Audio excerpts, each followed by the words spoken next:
Back again. ये हमारा third lecture है इलेक्ट्रोस्टैटिक्स का, और आज के लेक्चर में हमें क्या डिस्कस करना है, न्यूमेरिकल डिस्कस करेंगे। पहले प्रॉपर्टीज ऑफ चार्ज से रिलेटेड, और हम मेथड ऑफ चार्जिंग और इलेक्ट्रिफिकेशन को फिर समझेंगे इसके आगे।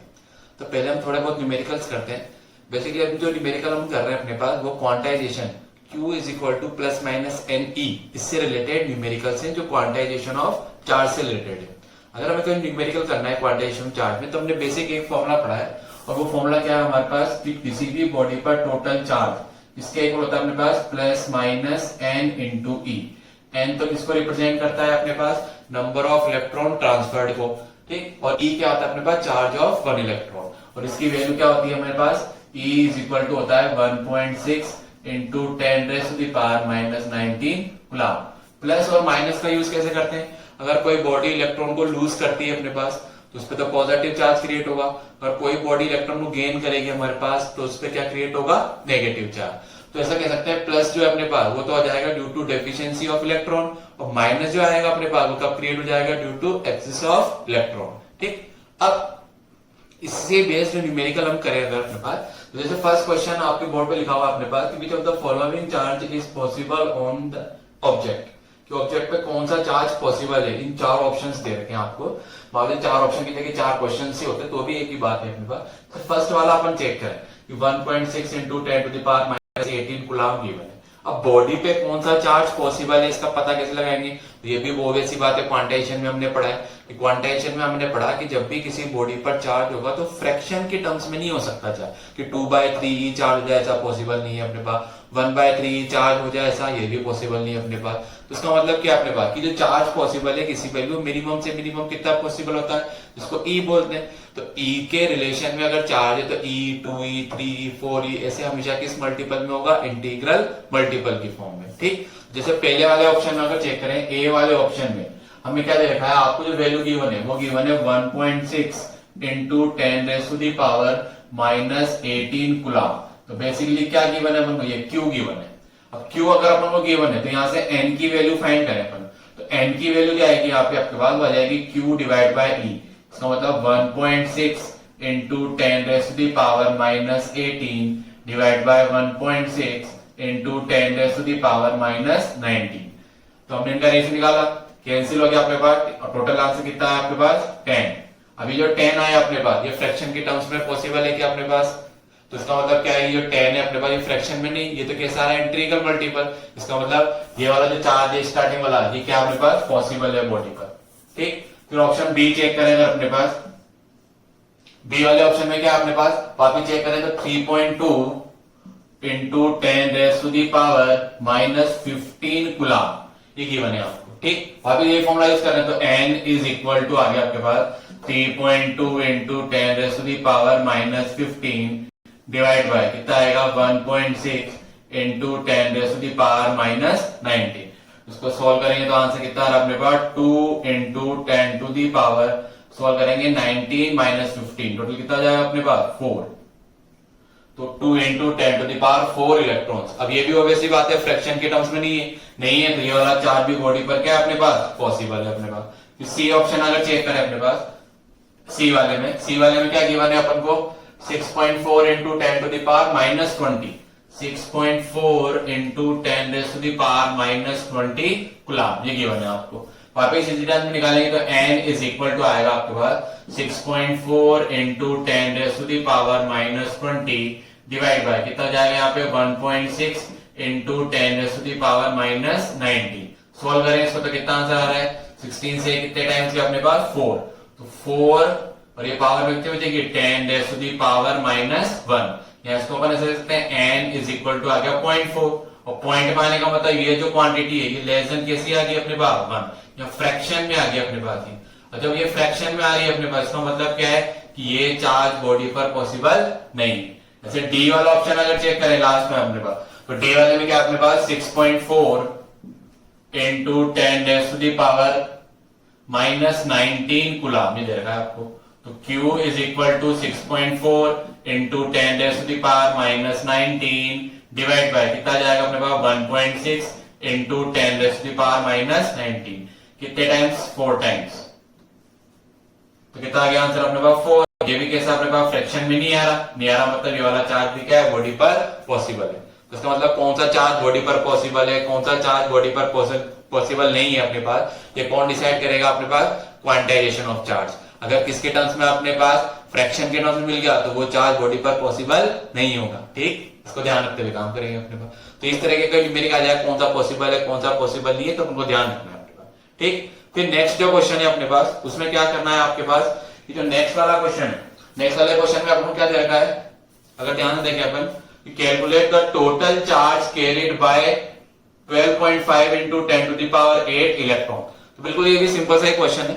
ठीक, बिल्कुल आपको क्या दे रखा है इसमें भी कि आपको नंबर ऑफ इलेक्ट्रॉन दे रखे हैं, कितने इलेक्ट्रॉन अगर आपने कैरी करे तो आपके पास बॉडी पे कितना चार्ज प्रोड्यूस होगा ये पता लगाना है। तो वापस अब आपको क्या गिवन है, एन गिवन है, बेसिकली फॉर्मूला यही है भी अपने पास, पर सेकंड नंबर के क्वेश्चन में अब आपको एन गिवन है और एन की वैल्यू आपके पास 12.5 into 10 to the power 8 electrons, ये total number of electrons given है और इलेक्ट्रॉन का चार्ज आपको पता ही है, तो फॉर्मूला क्या लगाना है, Q is equal to N ई।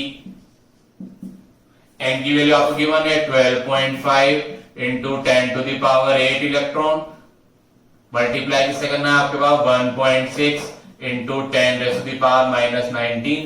ठीक, इसको सॉल्व कर देंगे अपन थोड़ा आगे, 12.5 मल्टीप्लाई 1.6 और 8 और ये 9 19, टोटल कितना हो जाएगा अपने पास 19 और 8 कितना बचेगा आपके पास 10 to the power minus 11 coulomb. इसको मल्टीप्लाई करके सोल्व कर लेंगे अपने पास तो आंसर आ जाएगा। तो बेसिकली आपको क्या याद रखना है कि है तो ये कि टोटल चार्ज निकालना हो या बॉडी से चार्ज के लिए इलेक्ट्रॉन ट्रांसफर हो रहे हो अपने पास तो कितना बॉडी पर चार्ज प्रोड्यूस होगा अपने पास, कौन सा चार्ज पॉसिबल है या नहीं अपने पास, इसके लिए सिर्फ और सिर्फ यही फॉर्मूला काम आ रहा है, Q equal to N E. Simple सा मेथड है बिल्कुल अपने पास। ठीक, नेक्स्ट क्वेश्चन देख लेते हैं अपने पास। नेक्स्ट वाला जो क्वेश्चन है अपने पास वो भी कुछ इसी तरीके का सिंपल ही कुछ बिल्कुल ही, calculate the number of electrons transferred to produce 1 coulomb charge on a body. ठीक, तो बॉडी पे 1 कूलम चार्ज कब प्रोड्यूस होगा, उसके लिए कितने इलेक्ट्रॉन ट्रांसफर करने पड़ेंगे अपन को, इसकी वैल्यू निकालनी। तो बिल्कुल इजी है भी अपने पास। इस बार क्या दे रखा है आपको, क्वेश्चन नंबर 3 में क्या दे रखा है कि आपको कितना चार्ज प्रोड्यूस करना है 1 कूलम, तो Q की वैल्यू आ गई 1 कूलम, N की वैल्यू फाइंड करनी है अपन को, सिंपल सा क्वेश्चन है अपने पास। तो Q इज इक्वल टू आप इसके अप्लाई कर दिया अपन ने Ne, यहां से N की वैल्यू कितना जाएगी आपके पास Q divide by E, Q की वैल्यू कितनी है आपके पास 1, E की वैल्यू अपने पास वही 1.6 into 10 raised to the power minus 19। इसको जनरली सॉल्व करें तो सॉल्व करने पे जो आंसर आता है वो होता है 6.25 into 10 to the power 18 electrons. ये क्या है अपने पास कि बॉडी पर अगर 1 कूलम चार्ज प्रोड्यूस करना है या तो उस पे से 10 to the power 6.25 into 10 to the power 18 electrons या तो उसको ट्रांसफर कर दो या उससे क्या कर लो आप ले लो। ठीक है ना, फॉर एग्जाम्पल मालूम मैंने कहा इस मार्कर पे आपको 1 कूलम चार्ज प्रोड्यूस करना है तो क्या करेंगे अपन, इसमें से क्या करना है आपके पास 10 to the power लगभग 10 to the power 18 इलेक्ट्रॉन्स या तो क्या निकाल लो बाहर, या इतने ही electrons 10 to the power 18 electrons को क्या कर दो दे दो, ताकि इस पे कितना चार्ज प्रोड्यूस हो जाए अपने पास 1 कूलम चार्ज। तो टू प्रोड्यूस 1 कूलम चार्ज लगभग आपको इतने इलेक्ट्रॉन क्या करने पड़ेंगे, आपको ट्रांसफर करने पड़ेंगे। ठीक, तो ये इसका क्वेश्चन हो गया, बिल्कुल वही बेसिक है अपने पास, Q इक्वल टू एन, वही फॉर्मूला है अपने पास। ठीक, आगे का चेक करें अपने पास। नेक्स्ट जो क्वेश्चन है अपने पास वो भी कुछ इसी के अकॉर्डिंग ही अपने पास। ध्यान देंगे नेक्स्ट क्वेश्चन में क्या दे रहा है आपको कि if a body gives out 10 to the power 9 electrons every second, कि मान लो ये मार्कर ही आपके पास क्या है हर सेकंड में कितने इलेक्ट्रॉन ट्रांसफर कर रहा है या बाहर निकाल रहा है अपने पास 10 to the power 9। अगर एक सेकंड में 10 to the power 9 इलेक्ट्रॉन्स ये बाहर निकाले तो how much time it will be required to get a charge of 1 coulomb. तो इसको खुद पर 1 कूलम चार्ज प्रोड्यूस करने में कितना टाइम लगेगा, इसकी वैल्यू निकालनी है आपको। तो how much time will be find करना है आपको बात, हाउ मच टाइम, तो कैसे निकालेंगे अपन ये वाला, तो बिल्कुल सिंपल है भी अपने पास, सिंस देयरफॉर वाला जो क्वेश्चन होता है बिल्कुल इसी तरीके ही। पर पहले आपको ध्यान रखना पड़ेगा कि अगर आपको 1 कूलम चार्ज प्रोड्यूस करना है तो 1 कूलम चार्ज को प्रोड्यूस करना है आपके पास, उसके लिए कितने इलेक्ट्रॉन्स बाहर निकालने। तो अपन ने जस्ट पहले वाला न्यूमेरिकल में चेक किया कि अगर 1 कूलम चार्ज प्रोड्यूस करना है आपको बॉडी पे 1 कूलम चार्ज, तो उसके लिए कितने इलेक्ट्रॉन की रिक्वायरमेंट है 6.25 into 10 to the power 18 electrons.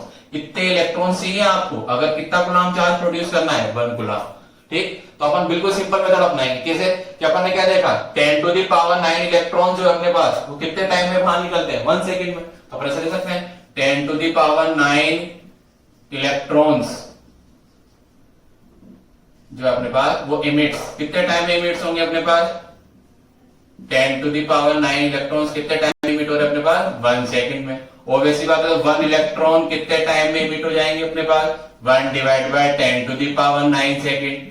ये भी बिल्कुल इजी है अपने पास। पर अपन को तो 1 कूलम्ब चार्ज क्रिएट करना है और 1 कूलम्ब चार्ज दैट इज कितने इलेक्ट्रॉन है अपने पास 6.25 इंटू 10⁻18 इलेक्ट्रॉन्स। इसको इमिट होने में कितना टाइम लगेगा, तो ये तो 1 इलेक्ट्रॉन को इमिट होने में टाइम, और 1 इलेक्ट्रॉन को जितना टाइम लगेगा इमिट होने में उसको किससे मल्टीप्लाई कर देंगे अपन 6.25 इंटू 10⁻, कितना जाएगा 18। इसको सॉल्व करें तो कितना आंसर आया 6.25 इंटू 10⁹ सेकेंड। इतने सेकेंड लग रहे हैं।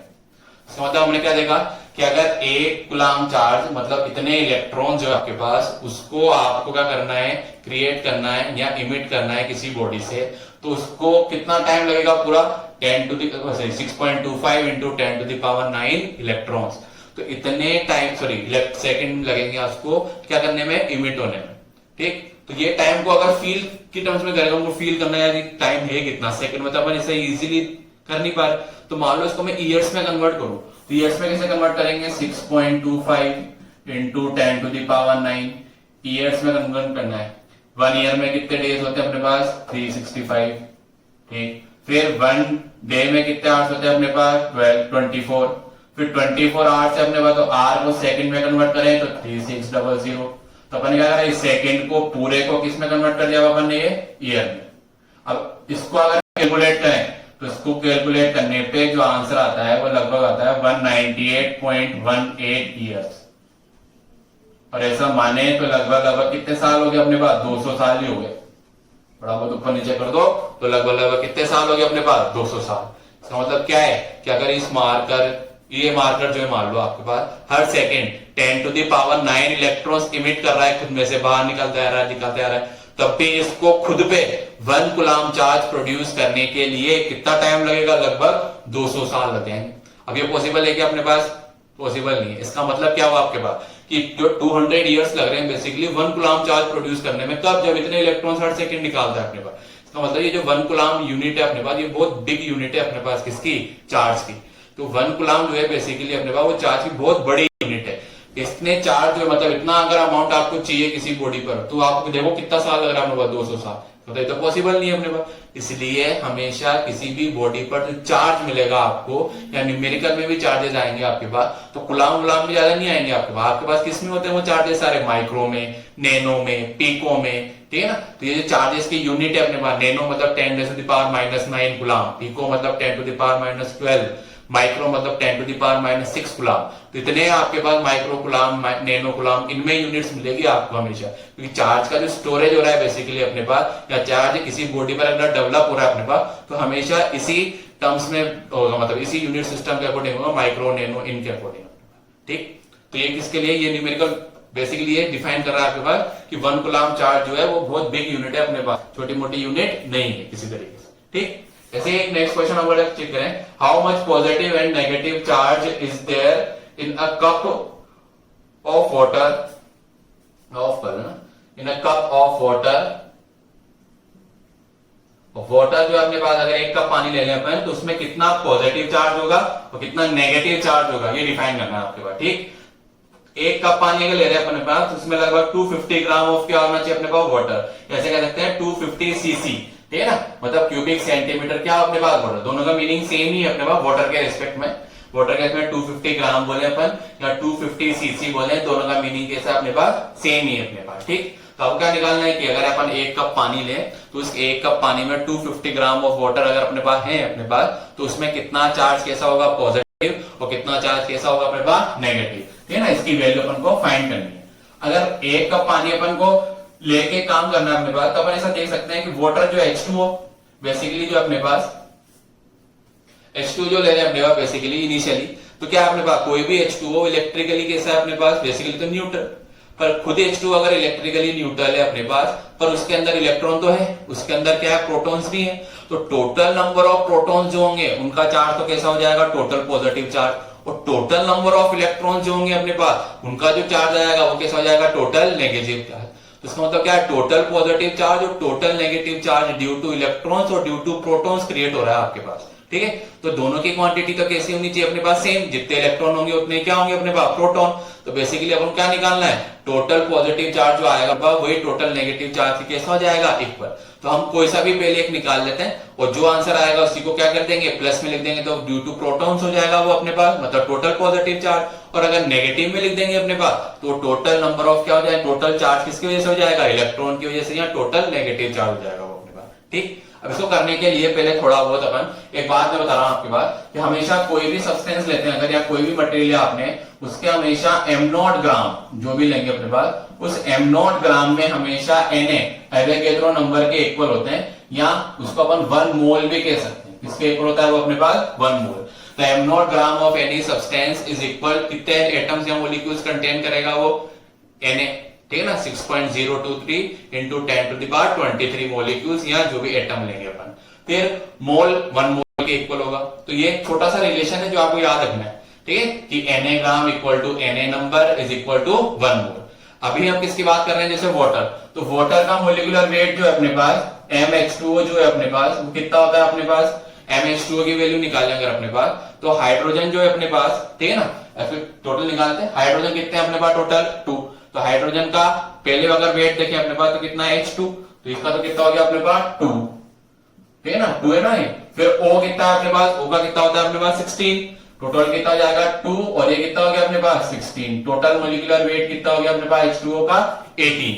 तो ये तो आया अपने पास मोलिकुलर वेट। अब नंबर ऑफ इलेक्ट्रॉन और वो भी लिख लेते हैं अपन यहाँ पे, नंबर ऑफ इलेक्ट्रॉन्स और number of protons, number of electrons और नंबर ऑफ प्रोटॉन्स कितने जाएंगे। तो हाइड्रोजन के पास तो कितने इलेक्ट्रॉन या प्रोटॉन है, पहले वाले में फर्स्ट 2 है, इसलिए टोटल कितना जाएगा ये 2। ठीक, इलेक्ट्रॉन भी 2 होंगे या प्रोटॉन भी 2 होंगे, बिल्कुल। फिर ऑक्सीजन की बात करें, ऑक्सीजन कितना नंबर है 8, तो इसका मतलब क्या है, इसके पास 80 इलेक्ट्रॉन्स है और 80 क्या है, प्रोटॉन्स। मतलब टोटल पॉजिटिव चार्ज और टोटल नेगेटिव चार्ज की वैल्यू नंबर में कितनी आ गई अपने पास, 2 + 8, टोटल कितनी हो गई 10। या तो 10 इलेक्ट्रॉन होंगे और 10 ही प्रोटॉन्स होंगे इसके पास अपने पास। ये तो अपन ने सिंपल सी बातें देखी। अब अपन क्या लिख सकते हैं कि H2O में कितने अपने पास 18 मोलिकुलर वेट है, तो अपन क्या लिख सकते हैं इसमें कि 18 ग्राम H2O having number of molecules, कितने मॉलिक्यूल्स हो जाएंगे अपने पास। तो अपन ने क्या देखा, m0 ग्राम में हमेशा कितने मॉलिक्यूल्स होते हैं अपने पास, Na, मतलब 6.023 into 10 to the power 23 molecules. कि 18 ग्राम अगर अपन ने क्या लिया वाटर, तो 18 ग्राम वाटर में इतने मॉलिक्यूल्स हैं अपने पास, बिल्कुल सही।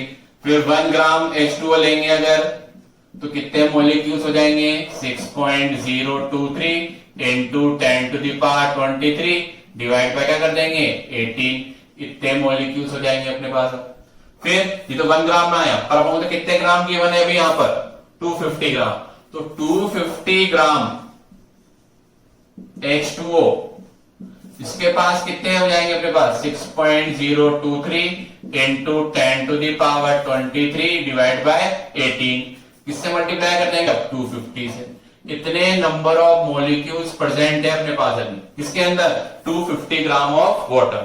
तो अगर इतने मॉलिक्यूल्स प्रेजेंट है और एक मॉलिक्यूल के पास कितने इलेक्ट्रॉन या प्रोटॉन है अपने पास 10, तो अपने पास क्या मिल जाएगा, टोटल नंबर ऑफ पॉजिटिव और total number of negative charge मिल गया अपने पास।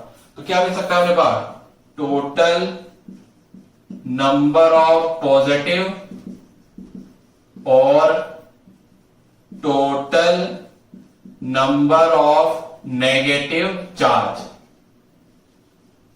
ठीक है ना, टोटल नंबर ऑफ पॉजिटिव और total number of negative charge amount में, ठीक है ना, n, इसको अपन n से रिप्रेजेंट कर देते हैं। तो इसकी वैल्यू कितनी आ जाएगी, 6.23 into 10 to the power 23 divide by 18 multiply 250 multiply 10, इतने नंबर में अपने पास क्या हो गए, चार्ज हो गए अपने पास, पॉजिटिव भी और नेगेटिव भी। तो टोटल नेगेटिव चार्ज और टोटल पॉजिटिव चार्ज निकाल लेते हैं। टोटल नेगेटिव चार्ज, तो उसका अमाउंट कितना हो जाएगा, तो Q की वैल्यू निकाल के अपने पास ये, और ये वैल्यू किसमें आ जाएगी यहाँ पे, नेगेटिव में, तो Ne, ये वाला फॉर्मूला लगा देंगे यहाँ पे, n की वैल्यू कितनी है अपने पास, अभी जो लिखा अपन ने 6.023 into 10 to the power 23 into 250 into 10 divide by 18 और e क्या होता है उससे मल्टीप्लाई कर दिया अपन ने 1.6 into 10 to the power minus 19। ऐसे ही टोटल क्या चाहिए अगर अपन को, टोटल पॉजिटिव चार्ज इसकी वैल्यू निकालनी है, तो ये टोटल पॉजिटिव चार्ज जो आंसर आएगा उसको किस में लिख देंगे अपन, अब प्लस, बस इसको सोल्व करना है अपन, ठीक। इसको सोल्व करके अपन किसकी वैल्यू निकाल लेंगे, क्यू में पॉजिटिव चार्ज कितना हुआ ये यहाँ पे आ जाएगा, नेगेटिव चार्ज कितना हुआ यहाँ आ जाएगा अपने पास, ठीक है। दोनों का अमाउंट कैसा आना है अपने पास, सेम ही आना है अपने पास। तो इस तरीके से न्यूमेरिकल होगा आपके पास। तो कभी भी आपके पास इस बेसिस के न्यूमेरिकल है, इतने ग्राम आपको गिवन है, इतने ग्राम में, तो छोटा सा रिलेशन है आपको, ये छोटा सा रिलेशन है आपको ये ध्यान रखना है। सिंपल इसी मेथड के अकॉर्डिंग क्या हो जाएंगे आपके पास, वो सिंस देयरफॉर के अकॉर्डिंग सारे के सारे क्वेश्चंस क्या हो जाएंगे आपके, सॉल्व हो जाएंगे अपने पास, ठीक। आगे हम बात पढ़ते हैं अपने पास मेथड्स ऑफ चार्जिंग, चार्जिंग या इलेक्ट्रिफिकेशन की क्या क्या मेथड है अपने पास, इसके बारे में हम आगे बढ़ते हैं अपने पास। इसका मतलब क्या है, बॉडी में चार्ज को कैसे कैसे प्रोड्यूस कर सकते हैं। बेसिकली चार्जिंग का मतलब क्या होता है कि हम पहले भी देख चुके हैं कि मान लो अपने पास कोई भी बॉडी अगर अपने पास है ना, मान लो न्यूट्रल बॉडी अपने पास, तो न्यूट्रल बॉडी में है क्या अपने पास, इसका मतलब क्या है, न्यूट्रल बॉडी अगर अपने पास तो उसमें दोनों है, इलेक्ट्रॉन भी और प्रोटॉन भी है। पर अब अभी इनिशियली अगर वो न्यूट्रल है अपने पास तो उसमें नेट चार्ज जीरो है। तो नेट चार्ज जीरो होने का मतलब ये नहीं है कि उसके पास न तो इलेक्ट्रॉन है ना ही प्रोटॉन है। इसका मतलब क्या है, अपने पास उसके अंदर इलेक्ट्रॉन भी है प्रोटॉन भी है। पर इलेक्ट्रॉन का चार्ज कैसा होता है, नेगेटिव, प्रोटॉन का चार्ज कैसा होता है, पॉजिटिव। पर दोनों का अगर टोटल चार्ज निकाले नेट चार्ज, तो नेट चार्ज किसी भी बॉडी पर अगर जीरो है तो इसका मतलब क्या है, बॉडी कैसी है अपने पास, न्यूट्रल।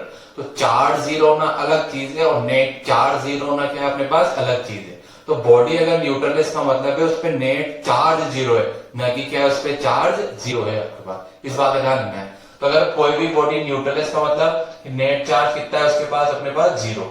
अगर नेट चार्ज अगर बॉडी पर जीरो है और अपन क्या करें, उस बॉडी में से, न्यूट्रल बॉडी में से इलेक्ट्रॉन को क्या निकाल लिया अपन ने, बाहर।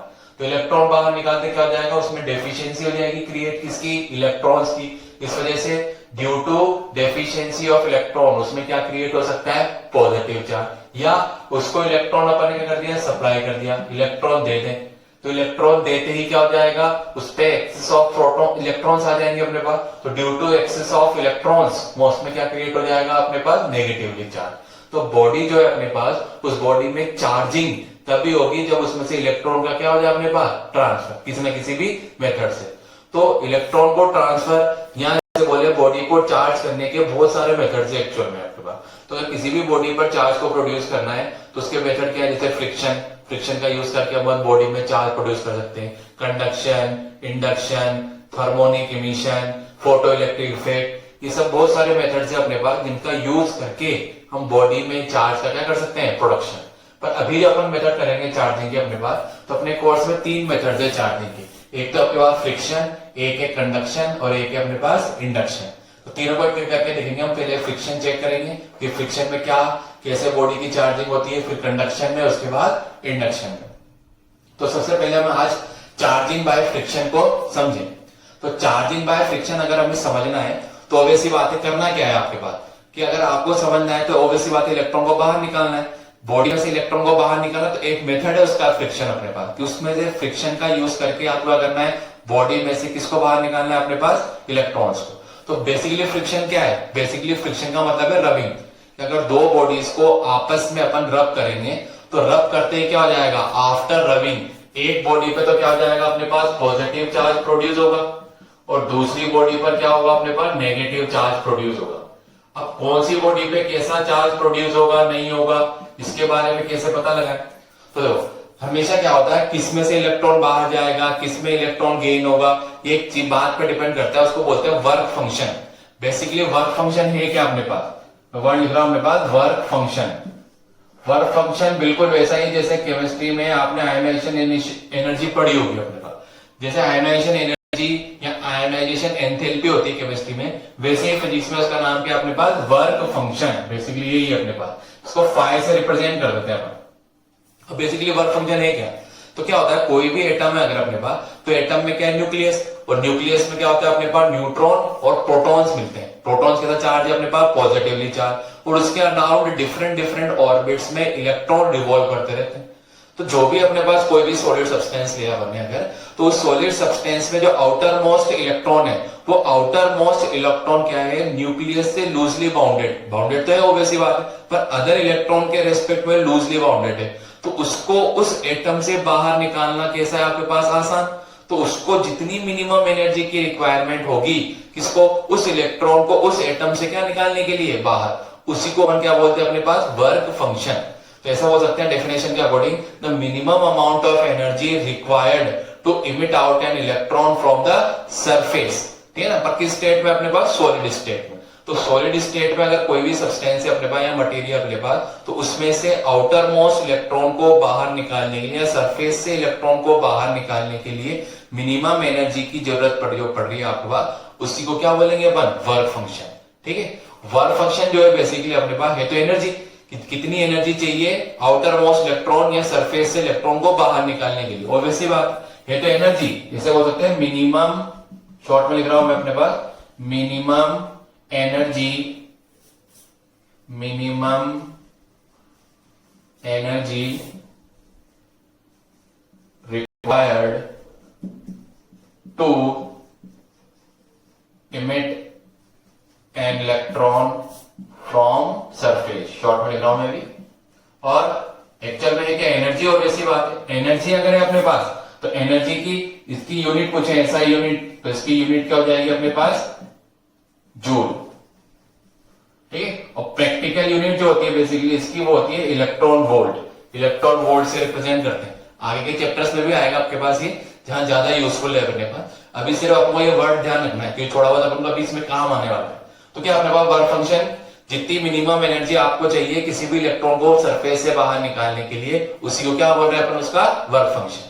जिस भी सब्सटेंस के लिए फाई की वैल्यू या वर्क फंक्शन की वैल्यू लो है, अगर फाई अपने पास कैसा है, लो, ऐसा देखें अपने पास, तो वो सब्सटेंस क्या करते हैं, इलेक्ट्रॉन क्या करेंगे अपने पास, जिनका वर्क फंक्शन लो है वो इलेक्ट्रॉन क्या करते हैं अपने पास, लूज करते हैं। और जिनका फाई वर्क फंक्शन कैसा है अपने पास, हाई, तो क्या देखा गया अपने पास, वो बेसिकली क्या करते हैं, इलेक्ट्रॉन को गेन करते हैं। ठीक है, तो क्या होगा अपने पास, लो वर्क फंक्शन मतलब लूजली बाउंडेड इलेक्ट्रॉन है इसके पास, और फाई ज्यादा होने का मतलब क्या आपके पास, इसके पास टाइटली बाउंडेड इलेक्ट्रॉन है अपने पास। तो लूजली बाउंडेड इलेक्ट्रॉन है तो इजीली फ्री हो सकते हैं अपने पास, मतलब वो एटम से कहां सकते हैं, बाहर। और टाइटली बाउंडेड इलेक्ट्रॉन है मतलब हाई वर्क फंक्शन, तो क्या करेंगे, इलेक्ट्रॉन से बाहर नहीं आ पाते, तो वो उल्टा क्या करते हैं, इलेक्ट्रॉन क्या करते हैं, वो एब्जॉर्ब करते हैं। तो अपन ने क्या लिया अभी, चार्जिंग बाय फ्रिक्शन को अगर समझना है तो अपन ने क्या, दो बॉडीज ली ए और बी। अभी अज्यूम कर लेते हैं इसका वर्क फंक्शन फाई ए है अपने पास, इसका वर्क फंक्शन कितना अज्यूम कर लिया अपन ने, फाई बी। तो क्या है, ए का वर्क फंक्शन अज्यूम कर लेते हैं अपन बी के रेस्पेक्ट में कम है, तो अपन को ऐसा लिख लेते हैं phi A is less than कितना अपने पास, फाई बी। अब इसका वर्क फंक्शन कम है, इसका वर्क फंक्शन ज्यादा है, तो अपन क्या करेंगे, अब दोनों बॉडीज जो लिए अपन ने इनिशियली दोनों न्यूट्रल है अपने पास, दोनों न्यूट्रल बॉडीज को क्या करेंगे, आपस में रब करेंगे। जब इनमें रब करेंगे तो इनमें क्या होगा, फ्रिक्शन।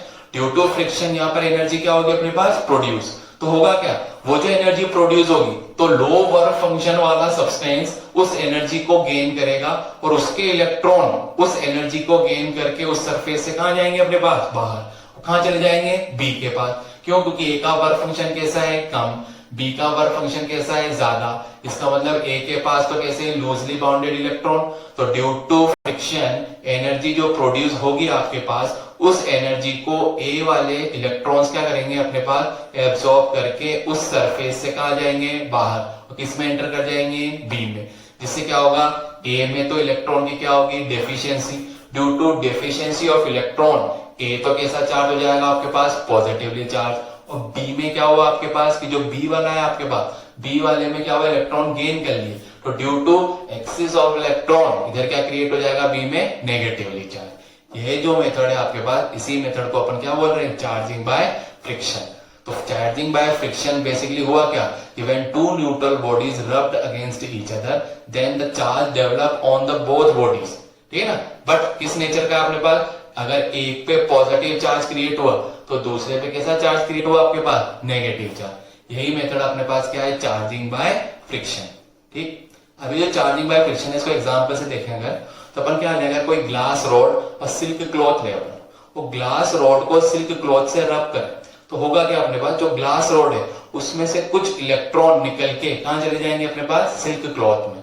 इसका मतलब क्या हुआ कि जो ग्लास रॉड है उसमें तो लूजली बाउंडेड इलेक्ट्रॉन है, मतलब लो वर्क फंक्शन है उसका, और जो अपने पास सिल्क क्लॉथ है अपने पास, उसका वर्क फंक्शन कैसा है अपने पास, ज्यादा, तो उसने इलेक्ट्रॉन क्या कर लिया अपने पास, एब्सॉर्ब, जिससे क्या हो गया अपने पास ग्लास रॉड जो अपने पास, वो ग्लास रॉड तो क्या होगी अपने पास पॉजिटिवली चार्ज, और सिल्क क्लॉथ क्या हो जाएगा अपने पास नेगेटिवली चार्ज। इस तरह से ये जो मेथड है चार्जिंग का अपने पास, इसे क्या बोलेंगे अपन, चार्जिंग बाय फ्रिक्शन। तो आप क्या कर रहे हैं, चार्जिंग बाय फ्रिक्शन में दोनों बॉडीज को रब कर रहे हैं, मतलब कॉन्टेक्ट में ला रहे हैं। तो when two bodies rubbed against each other और in contact with each other due to friction, the energy मतलब sorry the charge will be transferred from one body to another body. This method is called charging by friction. Now the charging by friction method जब भी मिलेगा आपके पास, तो उस method में दोनों bodies पे चार्ज जो है उसका नेचर तो कैसा होगा अपने पास, डिफरेंट। जो चार्ज प्रोड्यूस होगा उसका नेचर कैसा है अपने पास, डिफरेंट, या क्या बोल देंगे अपन उसको, अपोजिट। कि दोनों चार्जेस जो है उनके नेचर तो कैसे मिलेंगे, अपोजिट मिलेंगे, बट इनका जो मैग्नीट्यूड है अपने पास, वो मैग्नीट्यूड बिल्कुल कैसा मिलेगा अपने पास, सेम। मैग्नीट्यूड कैसा मिलेगा आपको, सेम। ये सबसे इंपॉर्टेंट बात है, आपको थोड़ा ध्यान रखना है। तो in charging by friction the charge develop on both bodies are different और opposite in nature but magnitude are same. दोनों का मैग्नीट्यूड कैसा होगा आपके पास, बिल्कुल सेम मिलेगा आपके पास। तो जितना चार्ज अगर आपके पास ग्लास रॉड पे डेवलप होगा, उतना ही चार्ज क्या होगा अपने पास, सिल्क क्लॉथ में डेवलप होगा। फॉर एग्जाम्पल जैसे मैंने ग्लास रॉड पे प्लस का 3.2 into 10 to the power minus 16 coulomb charge develop हुआ, मान लो ये ग्लास पे डेवलप हुआ। क्वेश्चन आ जाए मान लो आपके पास सिल्क क्लॉथ पे बताओ, तो क्या हो जाएगा, यही आंसर आ जाएगा, बस नेगेटिव हो जाएगा। माइनस का 3.2 into 10 to the power minus 16, ये किस पे डेवलप हो जाएगा आपके पास, सिल्क क्लॉथ पे। ये मेथड क्या है आपके पास, चार्जिंग बाय फ्रिक्शन। ठीक, थोड़ा बहुत मैंने यहाँ पे एग्जांपल लिख दिया अपने पास। जैसे अगर वुलन क्लॉथ को प्लास्टिक रॉड के साथ रब करें तो वुलन क्लॉथ पे तो क्या होगा, पॉजिटिव चार्ज डेवलप, और यहाँ लिख दिया आपने प्लास्टिक रॉड पे क्या डेवलप हो जाएगा, नेगेटिव चार्ज।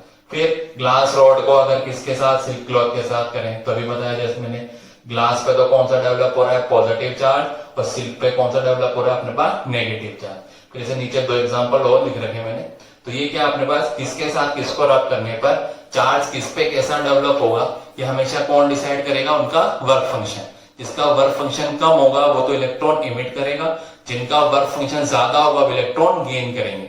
इसी की वजह से उन दोनों पर क्या होगा अपने पास, अलग अलग तरीके के पर सेम अमाउंट में चार्ज क्या होंगे अपने पास, produce. This method is charging by friction. तो आज हमने अभी तक एक मेथड चार्जिंग का पढ़ लिया है, वो है चार्जिंग बाय फ्रिक्शन अपने पास। नेक्स्ट लेक्चर जो आएगा अपने पास उसमें चार्जिंग बाय कंडक्शन और चार्जिंग बाय इंडक्शन के लिए देखे जाएंगे अपने पास। ठीक, तो आप घर पे रहिए, सुरक्षित रहिए, वीडियो को देखते रहिए। मेरा ये जो चैनल है अपने पास, इसके सब्सक्राइब करें और लाइक करें। Thank you very much.